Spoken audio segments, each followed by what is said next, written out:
À nos époques, on adorait regarder des westerns. Et quelquefois, pas dans tous, mais quelquefois, il y avait des charges de bisons, des hordes de bisons, des Indiens. Et on les voyait énormes. Toutes les idées préconçues que j'avais sur les autochtones, et puis les bisons, c'était complètement faux. Tout ce qu'on nous avait enseigné ou écouté, c'était complètement à côté. J'ai trouvé cet animal tellement fantastique, parce qu'il y en a qui le trouvent laid, monstrueux, il y en a qui le trouvent beau. Mais je pense que la beauté, c'est ce que ça dégage. Et le bison fait partie des 5 mammifères les plus intelligents de la planète. Et c'était extraordinaire, ses capacités à ouvrir les portes, les robinets. Et quand on le touche, ou on ramasse la laine par terre, c'est tellement doux. Mais c'est plus doux que du coton, plus doux que rien au monde. Et la saveur de sa chair, c'est comme la laine. Moi, je sais que quand j'ai porté la première fois cette chair à ma bouche, je m'attendais à manger du sanglier, à manger du chevreuil. Et quand j'ai fait ça, c'était presque comme de la fondue, presque comme le premier baiser quand on a 14 ans. Une découverte avec une envie d'y revenir.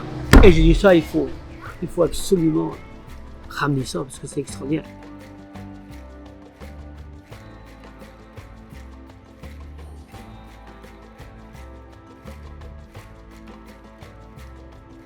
Initialement, moi je voulais faire des vaches et produire du lait, transformer le lait en crème, le vendre dans les points de vente que j'avais avec mon père, qui étaient des poissonneries. Et mon métier, c'est le poisson. Et comme je n'ai pas pu faire de vaches, parce qu'il y avait les quotas laitiers qui sont mis en place quand j'ai repris l'exploitation, il a fallu que je trouve l'alternative. Et l'alternative a été dans la diversification, puisque à l'époque, les politiques demandaient de faire des percées dans le nouveau secteur pour pas continuer à saturer les productions.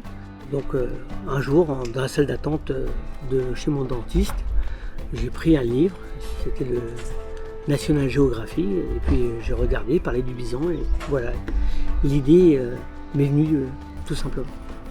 C'est très très très très très complexe. Vous apportez des animaux ruminants d'un continent sur un autre continent, donc au niveau sanitaire, c'est l'enfer. Ensuite, le transport. Comment on les fait venir? Est-ce que c'est par bateau? Est-ce que c'est par avion? Par bateau, c'est pas possible, c'est trop long. Donc c'est systématiquement par avion. Donc il a fallu inventer des caisses, faire des tests crash sur les caisses, savoir si les bisons allaient supporter le décollage, l'atterrissage. Et vous êtes tout seul. Vous êtes tout seul. Vous n'avez pas un autre éleveur de bisons. Vous êtes le premier, vous êtes le numéro 1. Donc, puis après, il faut les abattre pour les commercialiser. Sachant que j'avais plus un radis, plus un sou. Si, j'avais énormément de dettes. C'est le moment où le banquier m'appelait toutes les semaines pour savoir comment j'allais. Puis à la fin, j'ai dit, c'est pas dur, je vais faire venir les gens à moi. Alors là, j'ai commencé par faire une petite cabane canadienne. Et personne ne venait. Personne. Et j'ai dit, là, c'est la fin, c'est fini, je suis cuit. Est arrivé un grand malheur pour les producteurs bovins et un grand bonheur pour moi, la vache folle. Donc tous les consommateurs et même les professionnels recherchaient un produit de substitution à la viande bovine qui n'avait pas un historique de farine, de génétique, un animal vierge de toute publicité positive ou négative. Et donc moi j'étais sur le marché avec l'autorisation d'importer des bisons. Donc j'étais le seul et tout le déficit en l'espace de 6 mois, a été remplacé par du crédit. Et je me suis dit, qu'est-ce que je fais? Est-ce que je garde cette expérience-là, j'arrête et puis je fais autre chose? Ou alors je construis un restaurant, je remets tout sur le tapis vert et puis on s'arme de courage et on continue.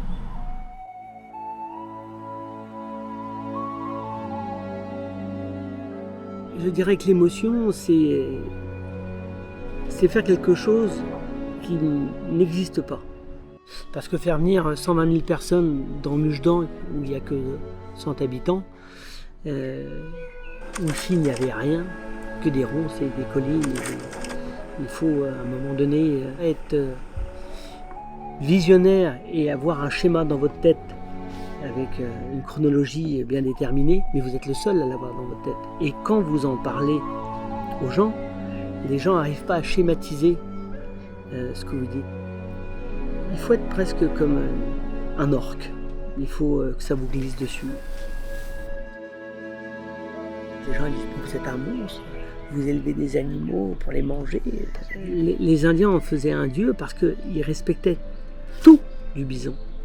Ils en faisaient 118 articles. Nous aujourd'hui, on tient les produits carnés parce que le reste c'est beaucoup plus compliqué avec la réglementation européenne et française. Mais c'est honorer l'animal, de prendre l'animal qui de toute manière n'a plus d'avenir. De toute manière, il va être mangé par un ours ou par un loup, ça c'est clair. Et donc notre esprit, c'est comment faire? Et ben de les faire vivre un endroit idéal, paradisiaque, pendant tout le temps de leur vie. Et on ne les tue pas à un âge donné. C'est vraiment une reconnaissance d'un animal déchu. La chose que j'ai appris, qui me reste le plus, c'est la sensibilité qu'on donne aux espèces des animaux. L'œil en lui-même.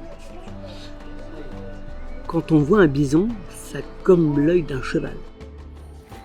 Et quand on voit un cheval, même si c'est pas très très malin par rapport à un bison, ça dégage quelque chose. Eh bien, le bison dégage encore plus qu'un cheval.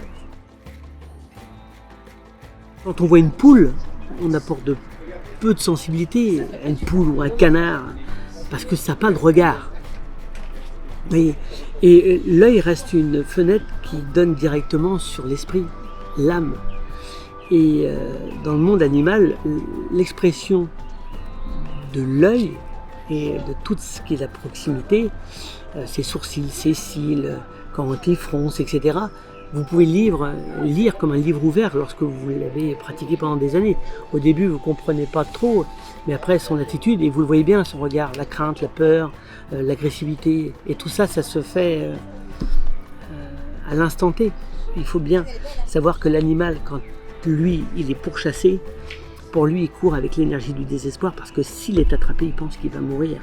Donc c'est soit je cours, soit je meurs. Et quand vous courez derrière un bison, avec des voitures, des quads, etc., lui, il dit, s'il m'attrape, je suis cuit. Donc il court avec l'énergie du désespoir, et s'il peut vous attraper, il ne vous donne aucune chance. Il n'y a pas de peut-être, c'est basique. Blanc, noir, vivant, mort. Déjà, intellectuellement, c'est déjà beaucoup plus facile. Les loups, c'est pas pareil. Les loups, c'est mariole. Si l'homme déteste le loup, je sais pourquoi. Je sais pourquoi. Parce que l'homme ne supporte pas de se voir à quatre pattes. Parce que le loup, c'est comme les hommes. C'est la même chose. Ils sont solidaires pour gagner un territoire. Et une fois qu'ils ont gagné ce territoire, qu'ils étaient tous copains, il y a une guerre intestine qui se met jusqu'à la mort, avec les pires vices. Ils se font aucun cadeau. C'est le loup, c'est l'homme.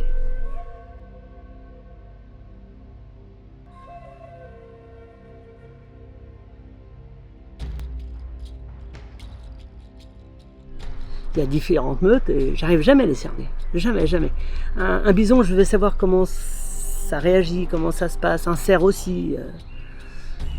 Un loup, c'est... je ne vais pas dire... Alors c'est intelligent, mais c'est mariole. Ça veut dire que dans son intelligence, il y a de la fourberie, du vice. Un bison, vous savez que lui, c'est l'amour inconditionnel de ses bisonneaux, de ses femelles, d'un reste sa vie. Le loup, c'est pas comme ça. Le loup, c'est pas comme ça. Le loup est toujours à la recherche d'intérêt. Le loup est intéressé. Pour les parcs à loups, il y a 4 meutes parce qu'on ne doit pas rester plus de 10 minutes par visite, par meute, pour ne pas les ennuyer. Et on les voit qu'avec un guide et que sur un des plans du parc, parce que ce sont des rectangles et on ne voit qu'une face. Et on reste que 10 minutes. Si les loups ne veulent pas nous voir, les parcs, le plus petit fait 1 hectare, le plus grand 1 hectare 7, donc ils peuvent se mettre en haut et on ne les voit pas du tout. Ils viennent parce qu'ils ont décidé de venir. Donc c'est complètement différent. Et là, on leur demande le silence, on ne demande pas fumer, d'éteindre le téléphone. Parce que aujourd'hui, l'extraordinaire est devenu banal. L'extraordinaire est devenu banal. Alors on va leur dire que l'extraordinaire, on va vous apprendre que c'est extraordinaire. Très peu d'espèces. Beaucoup d'espace. Pas trop d'individus. Rapprochons-nous du milieu naturel le plus proche. Mettons des limites pour qu'ils soient en semi-liberté. Mettons les animaux là où il y a le biotope. Et ne mettons pas le biotope et essayez de construire un biotope là où ils sont. Là, c'est idéal pour les loups pour telle et telle raison. Là, c'est idéal pour les bisons. Enfin, c'est pour ça qu'on les a mis ici, parce qu'effectivement, tout fonctionnait. Et ça, c'est le premier point. Voir des animaux heureux, épanouis, dans des surfaces immenses. Deuxième chose, il ne faut pas que les gens arrivent pour voir, parce qu'il y a un loup, ou un chien, ou un bison, ou une vache, bon, c'est bien. Il va falloir donner une information.